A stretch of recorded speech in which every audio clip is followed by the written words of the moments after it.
Hello दोस्तों, मेरा नाम है डॉक्टर के एच चौगले और हमारे इस चैनल में आप सभी का बहुत बहुत स्वागत है।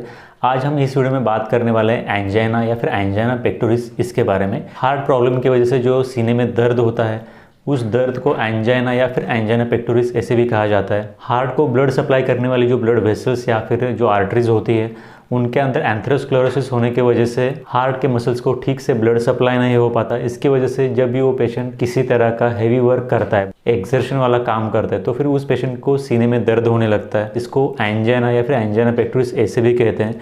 तो आज हम इस वीडियो में बात करेंगे कि एंजाइना किस वजह से होता है, उसके कारण क्या होते हैं, उसकी वजह से पेशेंट को क्या क्या तकलीफ होती है, उसको डायग्नोस करने के लिए क्या क्या टेस्ट किए जाते हैं और इसके लिए ट्रीटमेंट क्या क्या की जाती है, इसके बारे में। तो सबसे पहले बात करते हैं कि एंजाइना होने का कारण क्या होता है। तो एंजाइना होने का कारण प्रमुख एक ही होता है कि उस पेशेंट के हार्ट के मसल्स को ठीक से ऑक्सीजन और ब्लड का सप्लाई नहीं हो पाता। इसकी वजह से उस पेशेंट को सीने में दर्द होने लगता है। और हार्ट के मसल्स को ठीक से ब्लड सप्लाई न होने का कारण होता है कोरोनरी आर्टरी डिसीज़, मतलब कि दिल को ब्लड सप्लाई या फिर हार्ट को ब्लड सप्लाई करने वाली जो भी आर्टरीज या फिर ब्लड वेसल्स होती हैं उनके अंदर एंथेरोस्क्लेरोसिस होता है, जिसकी वजह से कि उस पेशेंट के हार्ट को ठीक से ब्लड सप्लाई नहीं हो पाता। तो ये एक प्रमुख कारण होता है एंजाइना या फिर एंजाइना पेक्टोरिस होने के लिए। तो किसी भी पेशेंट को कोरोनरी आर्टरीज या फिर दिल को हार्ट को ब्लड सप्लाई करने वाले आर्टरीज में कितना ज़्यादा ब्लॉकेज है, इसके ऊपर डिपेंड करता है कि उस पेशेंट को कितने सीवियर सिम्टम्स आएंगे या फिर कितने ज़्यादा सिम्टम्स आएंगे या फिर कितने कम सिम्टम आएंगे। तो अब बात करते हैं एंजाइना के सिम्टम्स के बारे में।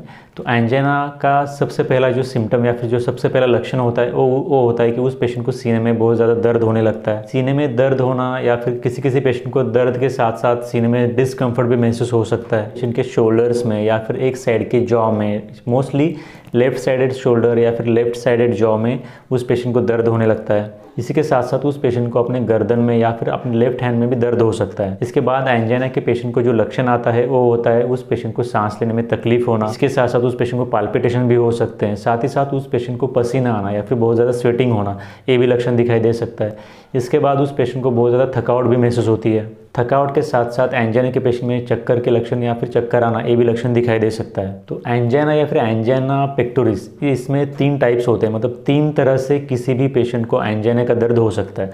उसमें सबसे पहला टाइप या सबसे पहला जो प्रकार होता है उसको स्टेबल एंजाइना ऐसे कहते हैं। जो दूसरा टाइप होता है उसको अनस्टेबल एंजाइना ऐसे कहते हैं और जो तीसरा टाइप होता है उसको वेरिएंट एंजाइना ऐसे कहते हैं। जो स्टेबल एंजाइना के पेशेंट होते हैं उन पेशेंट्स में अगर वो पेशेंट कोई एक्सर्शन वाला काम करता है तभी दर्द होता है और वो दर्द नाइट्रोग्लिसरीन की मेडिसिन लेने के बाद तुरंत कम हो जाता है। इसी के साथ साथ वो दर्द बहुत ही कम समय के लिए रहता है। इसके बाद जो अनस्टेबल एंजाइना होता है, अनस्टेबल एंजाइना में उस पेशेंट को बिना कोई थकावट वाला या फिर बिना कोई एक्सर्शन वाला काम के ही उस पेशेंट को सीने में दर्द होने लगता है। इस तरह के अनस्टेबल एंजाइना के दर्द को हम पहले प्रेडिक्ट नहीं कर सकते, क्योंकि अगर वो पेशेंट रेस्ट भी कर रहा है तो उस वक्त भी उस पेशेंट को अनस्टेबल एंजाइना का दर्द हो सकता है। इसके साथ साथ अनस्टेबल एंजाइना के पेशेंट का जो सीने में दर्द होता है उसको गोलियों से कम नहीं किया जा सकता है, फिर गोलियों से इस तरह का दर्द बहुत जल्दी कम नहीं आता है। और अनस्टेबल एंजाइना के जो सिम्टम्स होते हैं वो स्टेबल एंजाइना के मुकाबले बहुत ज़्यादा समय तक बने रहते हैं। तो इसके बाद जो होता है वो होता है वेरिएंट एंजाइना। तो वेरिएंट एंजाइना के पेशेंट को अगर वो पेशेंट रेस्ट भी कर रहा है तो उस समय भी सीने में दर्द हो सकता है। इसी के साथ साथ इस तरह का जो सीने में दर्द वेरिएंट एंजाइना के पेशेंट को होता है वो पेशेंट जब मेडिकेशन लेता है नाइट्रोग्लिसरीन की तो वो दर्द बहुत जल्दी कम आ सकता है। तो ये कुछ मेजर डिफरेंसेस है जिनकी वजह से हम स्टेबल एंजाइना, अनस्टेबल एंजाइना और वेरिएंट एंजाइना को डिफ्रेंशिएट कर सकते हैं। तो अब बात करते हैं कि एंजाइना के क्या रिस्क फैक्टर्स होते हैं या फिर किन लोगों को एंजाइना की बीमारी होने के चांसेस ज़्यादा होते हैं, इसके बारे में।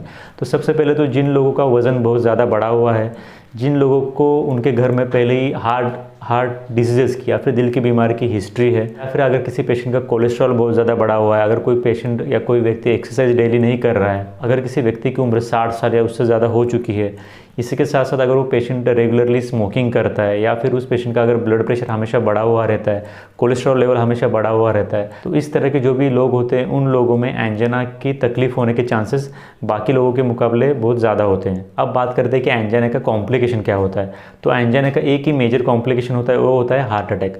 अगर हम ठीक से एंजाइना के पेशेंट को ट्रीटमेंट ना दें और वो एंजाइना का पेशेंट अगर ठीक से लाइफस्टाइल चेंजेस को नहीं अपनाता है तो फिर उस पेशेंट को फ्यूचर में हार्ट अटैक होने के चांसेस बहुत ज़्यादा बढ़ जाते हैं। तो अब बात करते हैं कि एंजाइना को डायग्नोस करने के लिए क्या क्या टेस्ट किए जाते हैं, इसके बारे में। सबसे पहले तो उस पेशेंट का ईसीजी या फिर इलेक्ट्रोकार्डियोग्राम करना पड़ता है। ईसीजी करने के बाद फिर अगर ज़रूरत पड़ती है तो उस पेशेंट को 2D इकोकार्डियोग्राफी भी कर सकते हैं। इसके साथ साथ पेशेंट का कार्डियक सीटी स्कैन या फिर पेशेंट का चेस्ट एक्सरे भी कर सकते हैं। अगर उस पेशेंट में हार्ट अटैक के लक्षण है या फिर हार्ट अटैक को डायग्नोस करना है तो फिर उस पेशेंट के कुछ ब्लड टेस्ट भी किए जा सकते हैं, जिसके अंदर कि उस पेशेंट का ब्लड ट्रोपोनिन लेवल चेक किया जाता है। और अगर ज़रूरत पड़ती है तो फिर उस पेशेंट की एंजियोग्राफी भी कर सकते हैं। तो ये कुछ मेजर टेस्ट है जो कि एंजाइना के पेशेंट में कर सकते हैं। तो आप बात करते हैं कि एंजाइना की ट्रीटमेंट किस तरह से की जाती है इसके बारे में। तो एंजाइना को ट्रीट करने के लिए मोस्टली 3 तरीक़ों से ट्रीटमेंट की जा सकती है। सबसे पहले तो पेशेंट को मेडिकेशन देना, दूसरा जो तरीका होता है वो होता है कुछ प्रोसीजर्स होती हैं जो कि करनी पड़ती है, और तीसरा जो तरीका है वो होता है कि उस पेशेंट को कुछ लाइफस्टाइल चेंजेस फॉलो करने पड़ते हैं। तो सबसे पहले बात करेंगे मेडिकेशन के बारे में। तो उस पेशेंट को कुछ मेडिकेशन दिए जाते हैं, जिसके नाइट्रोग्लिसरीन दे सकते हैं, एस्पिरिन दे सकते हैं, कुछ बीटा ब्लॉकर की मेडिसिन दे सकते हैं, कैल्शियम चैनल ब्लॉकर्स दे सकते हैं, या फिर एनेक्सा की मेडिसिन भी दे सकते हैं। इसके बाद उस पेशेंट को कुछ क्लॉट प्रिवेंटिंग ड्रग्स भी दे सकते हैं, ऐसे ड्रग्स जो कि ब्लड में क्लॉट फॉर्मेशन नहीं होने देते।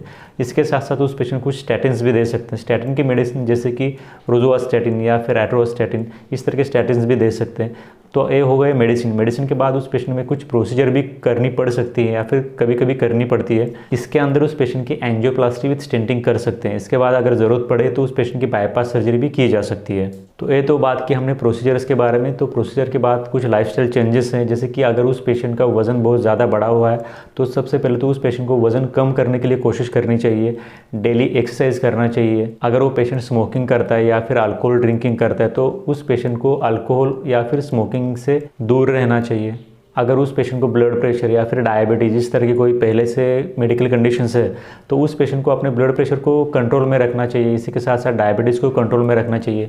इसके लिए जो भी डूज और डोंट्स हैं उनको फॉलो करना है। उनकी जो पहले से मेडिसिन चल रही है ब्लड प्रेशर और डायबिटीज़ के लिए, उन मेडिसिन को ठीक से लेना है और टाइमली अपना वेट, इसी के साथ साथ कोलेस्ट्रॉल लेवल, ब्लड प्रेशर और डायबिटीज़, इन सभी को चेक करते रहना है। इसके साथ साथ उस पेशेंट को अपना स्ट्रेस फैक्टर या फिर मेंटल स्ट्रेस को भी कम करने की कोशिश करनी है।